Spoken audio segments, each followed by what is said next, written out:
Então, falando sobre canabinoides e fitocannabinoides, vamos falar um pouco sobre a farmacologia fitocannabinoide. Bem, sabe-se que essas moléculas da planta, elas têm uma característica apolar, perdão, é isso mesmo, característica polar, são altamente lipofílicos e, como tal, apresentam uma baixíssima biodisponibilidade pela via oral. Essa biodisponibilidade varia aí na literatura, mas de forma ampla a gente pode estimar que ela está entre 4 e 20%.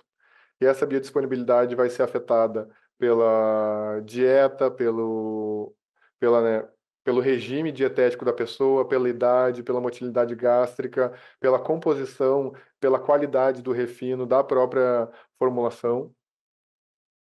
O metabolismo dos fitocannabinoides ele é predominantemente hepático, aonde podem sim acontecer interações farmacocinéticas de inibição ou indução enzimática ou de transportadores em relação a esses canabinoides, ou seja, os canabinoides podem interferir de forma farmacocinética, né, acelerando a remoção ou aumentando a concentração plasmática de diversos outros fármacos através de interações, né, nas enzimas e nos transportadores, bem como podem acontecer, sim, interações farmacodinâmicas, ou seja, interferências ali nos sítios de ligação dos fármacos com outros fármacos, né?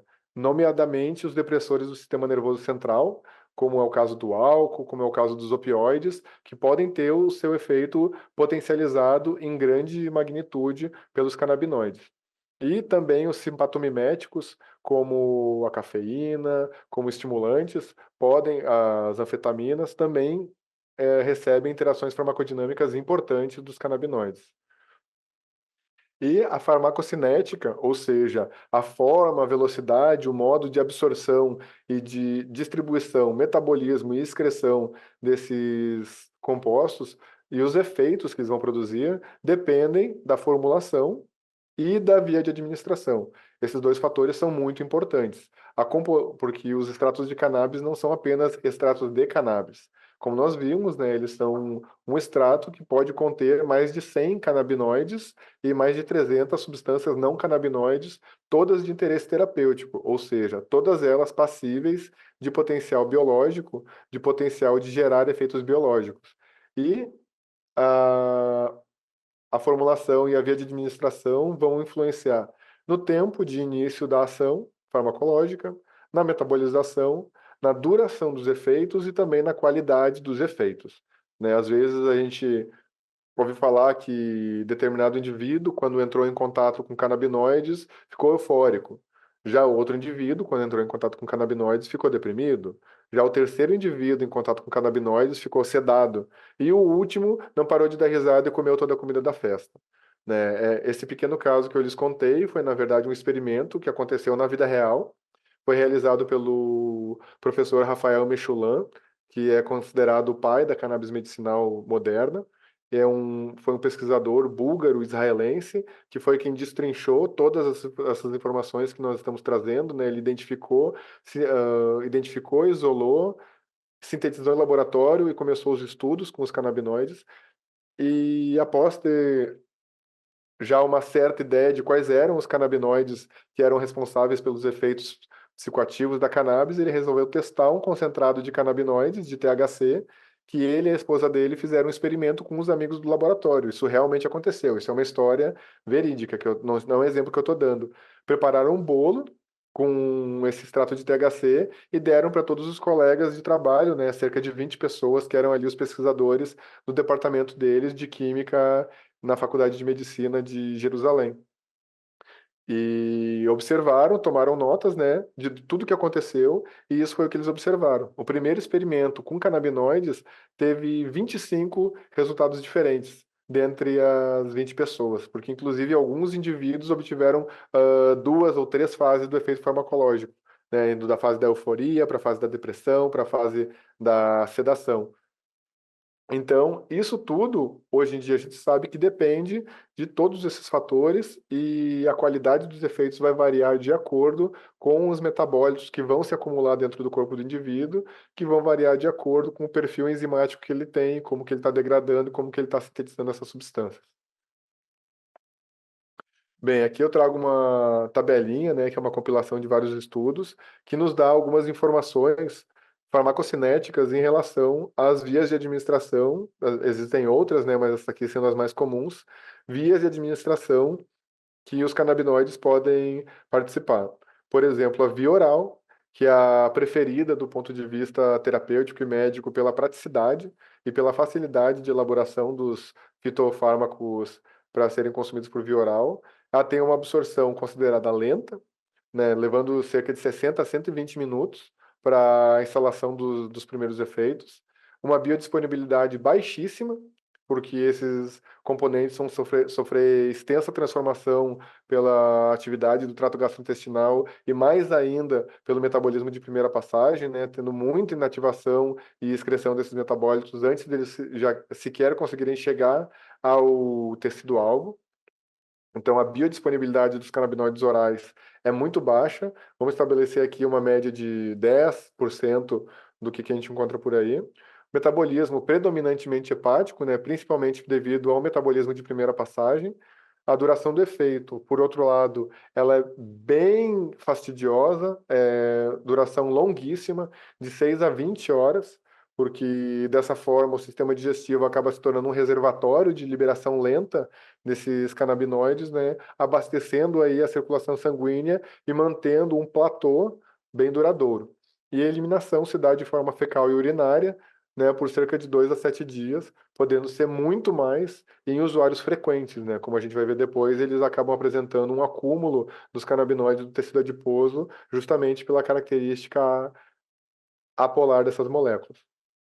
Agora, por outro lado, né, a cinética da via inalatória, a mais popular no uso chamado adulto ou uso recreativo, mas que também muitas vezes não deixa de ser um uso terapêutico.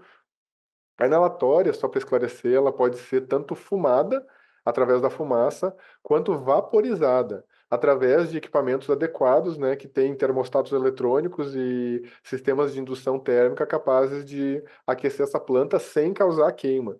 Isso é um assunto, é um outro assunto para um outro momento, mas a forma inalatória vaporizada é uma modalidade terapêutica válida, uma forma médica de uso da cannabis, inclusive ela é corrente em países como Canadá, Estados Unidos, Alemanha, outros lugares da Europa, Austrália e etc.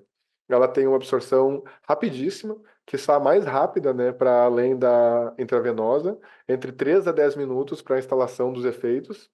A biodisponibilidade é muito maior, podendo chegar a 35% em alguns casos. O metabolismo ele é predominantemente extra-hepático, visto que essas moléculas vão ser absorvidas ali pelo parênquima pulmonar, distribuídas na corrente sanguínea e já captadas pelos tecidos, né, já vão se instalando nos tecidos mais vascularizados e depois, posteriormente, no tecido adiposo. E, porém, a duração do efeito ela é muito mais baixa, né? De 1 a 3 horas, alguma literatura vai dizer de 2 a 6 horas, mas é uma duração de efeito mais curta. E aqui, assim, esses aí são os dados que temos, né, da literatura. Como a gente estava falando antes, a literatura canabinoide ela é escassa e a farmacocinética, né, a farmacológica, também não deixa de ser. A inalatória se compara muito com a parenteral, né? Onde não existe esse metabolismo de primeira passagem, né? A parenteral a gente pode aqui aceitar a intravenosa, por exemplo. A absorção é muito rápida, a biodisponibilidade ela é altíssima, o metabolismo se dá de forma hepática e extrahepática também. Hepática porque acaba sendo metabolizado pelo fígado, e a eliminação se dá de forma fecal e urinária também.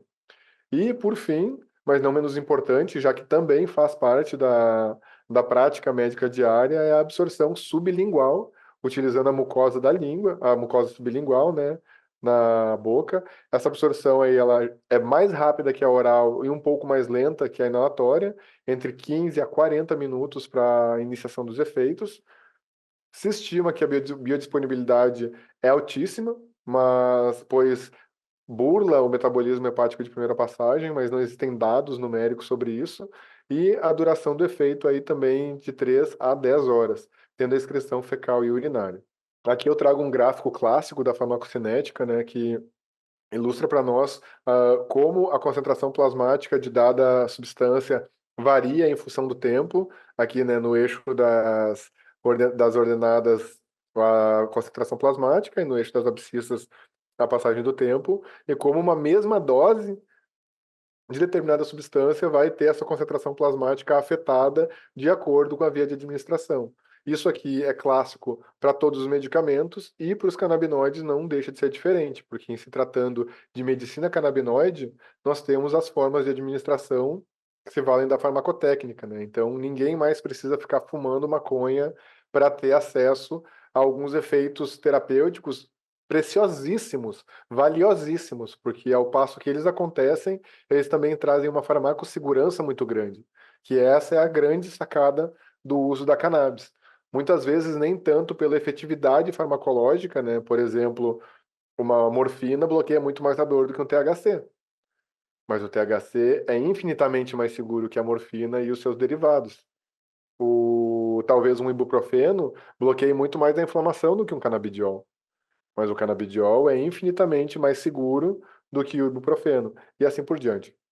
Bem, esse gráfico nos mostra, né, de forma bem sutil aqui nessa linha rosa, para mim, no meu monitor ela aparece rosa, como é que se comporta a curva referência, que é a intravenosa, onde no ponto zero de administração está na concentração máxima, que a gente vai assumir como 100, e dali para frente acontece apenas a distribuição, metabolismo e excreção dessa substância.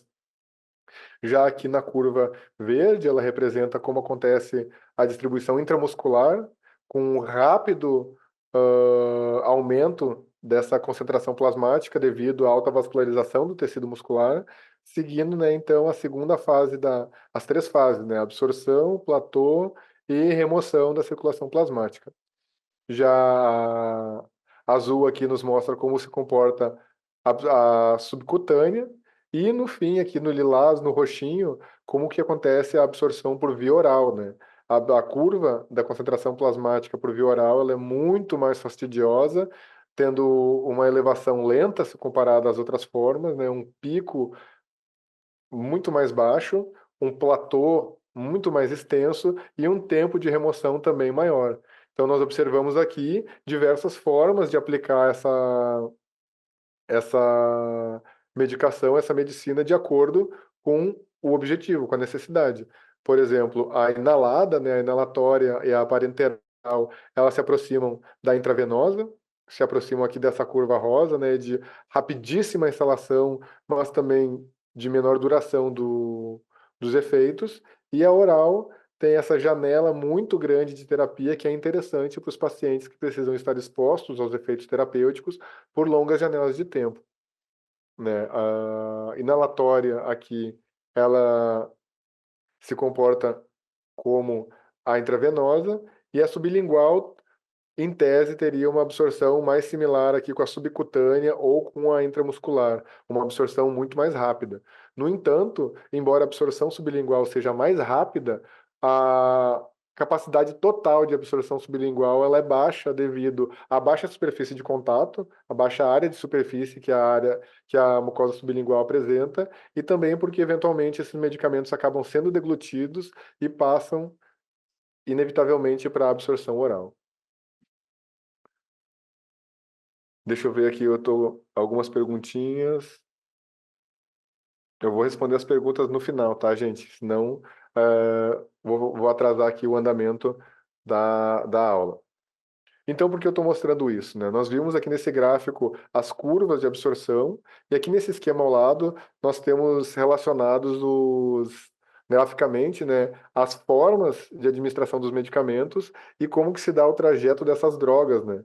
E isso aqui, claro, não quero ensinar o padre a rezar a missa, né? Apenas para que possamos recapitular aqui a via intravenosa, transdérmica, subcutânea, intramuscular, como já o medicamento já entra diretamente no tecido sanguíneo, na circulação sanguínea, ele não passa pelo fígado, representado aqui embaixo, ou seja, vai direto para o coração e para a circulação sanguínea, e da mesma forma que a absorção sublingual. A inalatória também apresenta essa vantagem de burlar o metabolismo de primeira passagem. No entanto, a absorção oral tem esse viés, né? E a retal também, de certa forma, esse viés do metabolismo hepático de primeira passagem, através das enzimas do complexo de citocromo P450, que incorrem de muitas formas na inativação desses compostos, reduzindo assim a eficiência e eficácia. E quando nós levamos em conta que os canabinoides apresentam aí cerca de 10% de biodisponibilidade, quando nós pensamos num paciente que vai consumir talvez um frasco de canabinoides por mês, e pensar que 90% desses canabinoides estão sendo jogados fora, né, indo para o lixo, isso é um custo para a farmacoeconomia do paciente, dos produtores, do Estado, do sistema de saúde como um todo. Então, é periclitante, é crítico que essa baixa biodisponibilidade seja engajada de forma tecnológica, de forma assertiva, para que a posologia seja adequada e se obtenha o máximo desses medicamentos, né? E o paciente que tem acesso a essa medicina que já não é barata, possa desfrutar efetivamente do seu tratamento. Em relação à distribuição, após esse momento de absorção, a distribuição dos canabinoides, ela é rápida nos tecidos vascularizados, como pulmão, coração, cérebro e fígado, e tardia em tecidos menos vascularizados, como o tecido adiposo e o tecido ósseo. E sabe-se que o uso crônico ele causa um acúmulo dos canabinoides no tecido adiposo, o que pode gerar uma aumentada meia-vida dos canabinoides. Esse aumento da meia-vida pode ser imenso. Por exemplo, né, um indivíduo que não tem contato com canabinoides tomar uma dose, pode ser que dentro de uma semana ou duas já não tenha mais canabinoides detectáveis na sua corrente sanguínea. O indivíduo que é um usuário crônico, ele pode às vezes apresentar positivo para canabinoides cerca de 4 a 6 meses após a suspensão do consumo, dada, né, a alta fastidiosidade do tecido adiposo em reciclar mesmo o que está armazenado ali dentro do tecido.